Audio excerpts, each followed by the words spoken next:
നമസ്കാരം. അങ്ങനെ ഇറാൻ വീണ്ടും ഹോർമൂസ് അടച്ചു. എന്താണ് കാരണമെന്ന് നമുക്കറിയാം.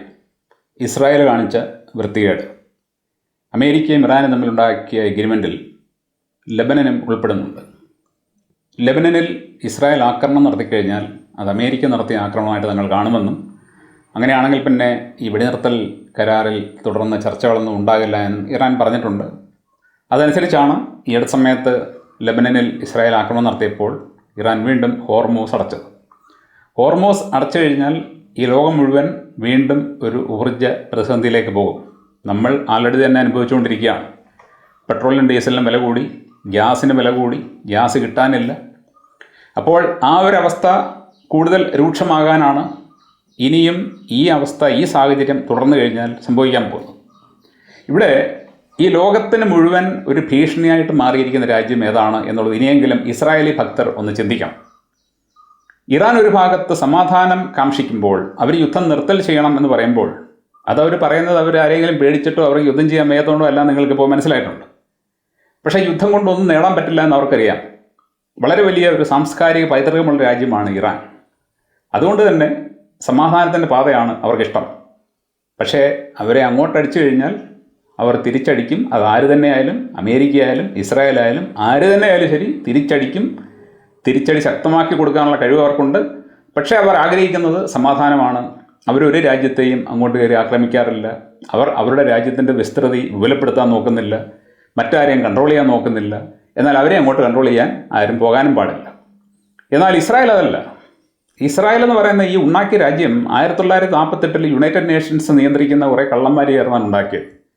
അവരുടെ ലക്ഷ്യം മിഡിൽ ഈസ്റ്റ് മൊത്തം ഇസ്രായേലിൻ്റെ കൺട്രോളിൽ കൊണ്ടുവരിക, ഇസ്രായേലിനെ ഒരു വലിയ ഇസ്രായേലാക്കി മാറ്റുക. അവരുടെ ലക്ഷ്യമെന്ന് പറഞ്ഞു കഴിഞ്ഞാൽ ലോകത്തിന് എതിരായിട്ടുള്ള ലക്ഷ്യമാണ്.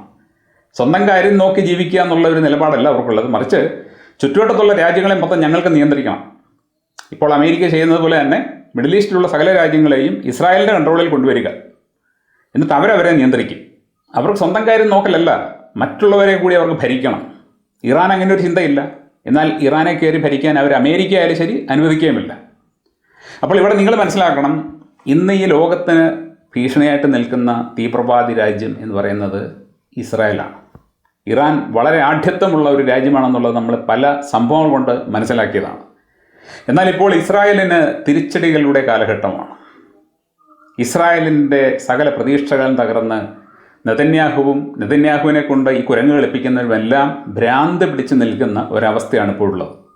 ഇസ്രായേൽ നേരിട്ടിരിക്കുന്ന ഏറ്റവും 3 പ്രധാന തോൽവികളിൽ ഒന്നാമത്തേത് ഇറാനിലെ ഭരണകൂടത്തെ മാറ്റാമെന്നും ഇറാനെ ദുർബലപ്പെടുത്താമെന്നുമുള്ള അവരുടെ ആ മോഹം തകർന്നു പോയതാണ്.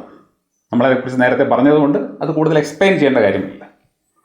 രണ്ടാമത്തെ ഇസ്രായേലിൻ്റെ ഏറ്റവും വലിയ പരാജയം എന്ന് പറയുന്നത് ഇറാൻ അമേരിക്കൻ ഡീലാണ്. ഇത്ര നാളും ഇറാനും അമേരിക്കയും തമ്മിൽ ശത്രുക്കളെ പോലെ നിന്നിരുന്നു. എന്നാൽ ഇപ്പോൾ അവരുണ്ടാക്കിയിരിക്കുന്ന കരാർ അനുസരിച്ച് മുമ്പോട്ട് പോവുകയാണെങ്കിൽ ഇറാനും അമേരിക്കയും തമ്മിൽ വളരെ ശക്തമായിട്ടുള്ള ഒരു ബന്ധമാണ് ഉണ്ടാകാൻ പോകുന്നത്.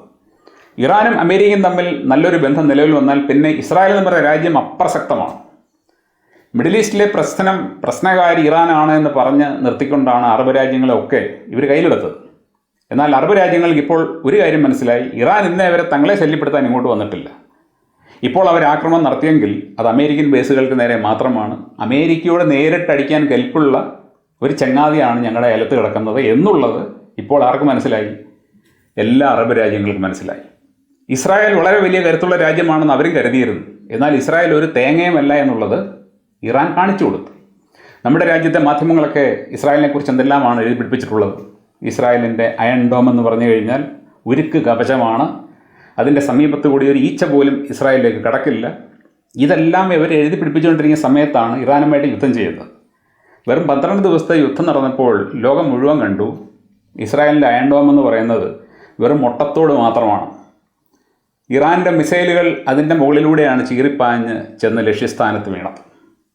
അപ്പോൾ ഇസ്രായേൽ എന്ന് പറയുന്ന രാജ്യം എന്തുമാത്രമുണ്ട് എന്നും അമേരിക്കയുടെ തന്നെ സെക്യൂരിറ്റിക്ക് എത്ര തങ്ങളെ സഹായിക്കാൻ പറ്റും എന്നുമൊക്കെ ഉള്ളത് അവിടുത്തെ രാജ്യങ്ങളൊക്കെ മനസ്സിലാക്കി.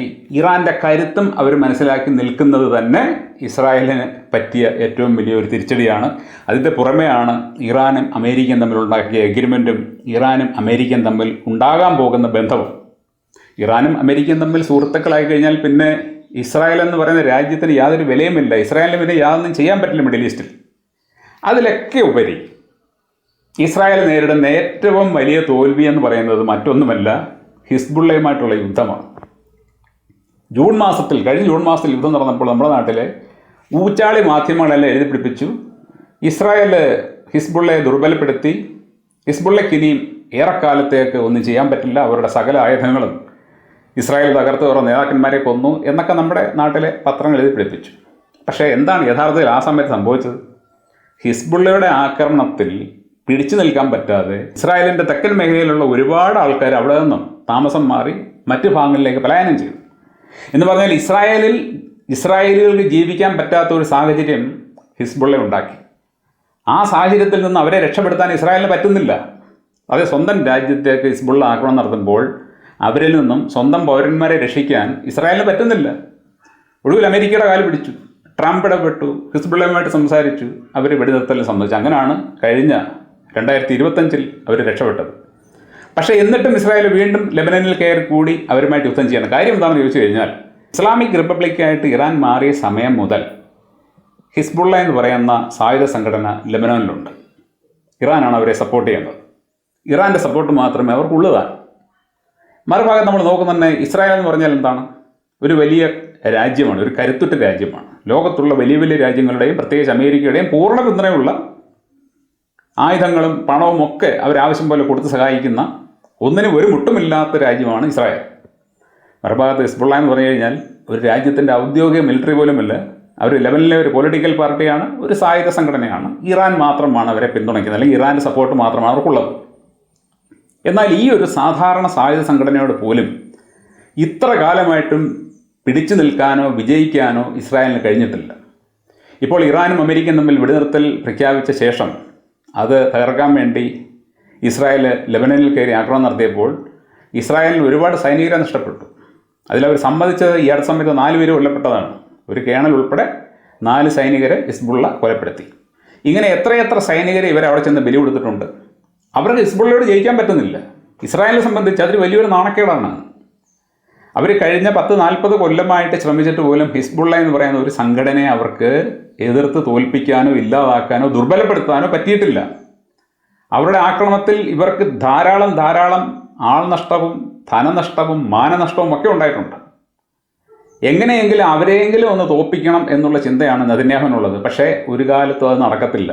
ഇവർക്ക് ലോകത്തിൻ്റെ മുഴുവൻ പിന്തുണ ഉണ്ടായിട്ടും അമേരിക്കയുടെ സപ്പോർട്ട് ഉണ്ടായിട്ടും അത്യന്താധുനിക ആയുധങ്ങൾ ഉണ്ടായിട്ടും ഇറാൻ്റെ മാത്രം പിന്തുണയുള്ള ഹിസ്ബുള്ള എന്ന് പറയുന്ന സംഘടനയെ പോലും തോൽപ്പിക്കാൻ ഇവരെ കൊണ്ട് പറ്റുന്നില്ല.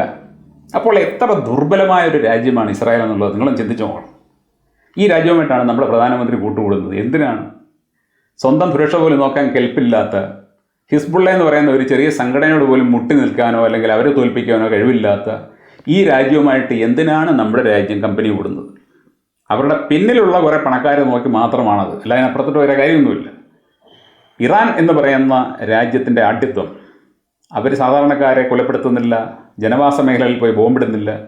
യുദ്ധം ഉണ്ടായാൽ പോലും അവർ ജനവാസ മേഖലകൾ ഒഴിവാക്കിയാണ് യുദ്ധം ചെയ്യുന്നത്. ഗൾഫിലൊക്കെ ഇറാൻ്റെ ആക്രമണത്തിൽ ആൾക്കാർ കൊല്ലപ്പെട്ടു എന്ന് നമ്മൾ വായിച്ചിട്ടുണ്ട്. യഥാർത്ഥത്തിൽ ഇറാൻ്റെ ആക്രമണം മൂലമല്ല അവർ കൊല്ലപ്പെട്ടത്. ഗൾഫ് രാജ്യങ്ങൾ അമേരിക്കയുടെ താവളങ്ങൾ ലക്ഷ്യമാക്കി ഇറാനിൽ നിന്ന് വരുന്ന മിസൈലുകളെ ഇൻ്റർസെപ്റ്റ് ചെയ്യുമ്പോൾ ആ ഇൻ്റർസെപ്റ്റ് ചെയ്ത ഭാഗങ്ങൾ അവിടെ ഇവിടങ്ങളിലൊക്കെ വീണിട്ടുണ്ടായ മരണങ്ങളാണ് അവിടെ സംഭവിച്ചത്. അവർ ഇൻ്റർസെപ്റ്റ് ചെയ്യാതെ വിട്ടിരുന്നെങ്കിൽ അത് എന്നിട്ട് അമേരിക്കൻ താവളത്തെ തകർത്തേനെ, അമേരിക്കയ്ക്ക് മാത്രമേ നഷ്ടം ഉണ്ടാവും. അല്ലാതെ ഇറാൻ ഒരിക്കലും സാധാരണക്കാരായിട്ടുള്ള ജനങ്ങളെ കൊല്ലാൻ ആഗ്രഹിക്കുന്ന രാജ്യമല്ല. അതുകൊണ്ട് തന്നെയാണ് നമ്മൾ നോക്കുമ്പോൾ കാഷ്വാലിറ്റി ഇറാൻ യുദ്ധം ചെയ്യുമ്പോൾ മറുഭാഗത്ത് ആൾക്കാർ കൊല്ലപ്പെടുന്നത് വളരെ കുറവായിരിക്കും. കാരണം സാധാരണക്കാരെ കൊല്ലരുത് എന്നവർക്ക് നിർബന്ധമുണ്ട്. മനുഷ്യജീവന് വില കൊടുക്കുന്ന രാജ്യമാണ്. എന്നാൽ ഈ ചെകുത്താൻ രാജ്യമായിട്ടുള്ള ഇസ്രായേൽ നിങ്ങൾ നോക്കണം, സാധാരണക്കാരായിട്ടുള്ളവരെയാണ് കൊന്നൊടുക്കുന്നത്. ഹിസ്ബുള്ളയെ ആക്രമിക്കുന്നത് പറഞ്ഞ് ലെബനനിൽ മരിക്കുന്നത് മുഴുവൻ സാധാരണക്കാരാണ്. എന്തായാലും ശരി, ഇപ്പോൾ ഇസ്രായേൽ ഭ്രാന്ത് പിടിച്ച് നിൽക്കുകയാണ്. അവരുടെ ഒരു ലക്ഷ്യങ്ങളും അവർക്ക് നേടാൻ സാധിച്ചിട്ടില്ല. എങ്കിലും അവരെ പിന്തുണയ്ക്കുന്ന വളരെ വലിയൊരു വിഭാഗം അമേരിക്കയിലുള്ളതുകൊണ്ട് അമേരിക്കൻ പ്രസിഡന്റിൻ്റെ മേൽ അവർ സമ്മർദ്ദം ചെലുത്തി ഇപ്പോൾ ഇറാനുമായിട്ടുണ്ടാക്കിയിരിക്കുന്ന എഗ്രിമെൻ്റ് ഇല്ലാതാക്കാൻ അവർ നോക്കും. പക്ഷേ അവരെയൊക്കെ ഏതൊക്കെ തരത്തിലാണ് കൈകാര്യം ചെയ്യേണ്ടതെന്നുള്ളത് ഡൊണാൾഡ് ട്രംപിന് അറിയാവുന്നതുകൊണ്ട് അദ്ദേഹം വേണ്ട പോലെ അത് കൈകാര്യം ചെയ്തതിന് മുമ്പോട്ട് പോകും. മുമ്പ് തന്നെ അദ്ദേഹം ഇറാനുമായിട്ട് എഗ്രിമെൻ്റ് ഉണ്ടാക്കാൻ വേണ്ടി ശ്രമിച്ചതാണ്. അപ്പോഴൊക്കെ ഇസ്രായേൽ വാര വെച്ചു. ഇപ്പോഴും ശ്രമിച്ചു, പക്ഷേ നടന്നില്ല. ഇനിയും തുടർന്ന് അങ്ങോട്ടും ഒരുപാട് ചർച്ചകൾ നടക്കാനുണ്ട്, ഫൈനൽ എഗ്രിമെൻ്റ് ഉണ്ടാകാനുണ്ട്. അതിൻ്റെ ഇടയിൽ അത് നടത്താതിരിക്കാൻ വേണ്ടി ഇസ്രായേൽ ഒരുപാട് വൃത്തികേട് കാണിക്കും, ഒരുപാട് പാവങ്ങളെ കൊല്ലും.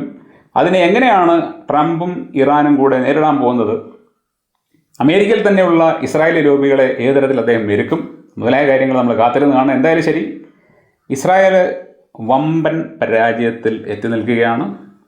ഭ്രാന്ത് പിടിച്ച അവസ്ഥയിലാണ് നെതന്യാഹു. ഈ ഭ്രാന്ത് കൂടുതൽ കൂടുകയല്ലാതെ അത് താഴോട്ട് പോകാനുള്ള സാധ്യത ഒന്നും ഞാൻ കാണുന്നില്ല. എന്തായാലും ശരി, ഇപ്പോൾ അമേരിക്കയും ഇറാനും എത്തിപ്പെട്ടിരിക്കുന്ന എഗ്രിമെൻ്റ് പൂർണ്ണമായിട്ട് നടപ്പായി കഴിഞ്ഞാൽ അത് മിഡിൽ ഈസ്റ്റിന് മാത്രമല്ല ഈ ലോകത്തിന് തന്നെ വളരെയധികം ഗുണം ചെയ്യും. നമുക്ക് ജസ്റ്റ് കാത്തിരിക്കാം. Thank you.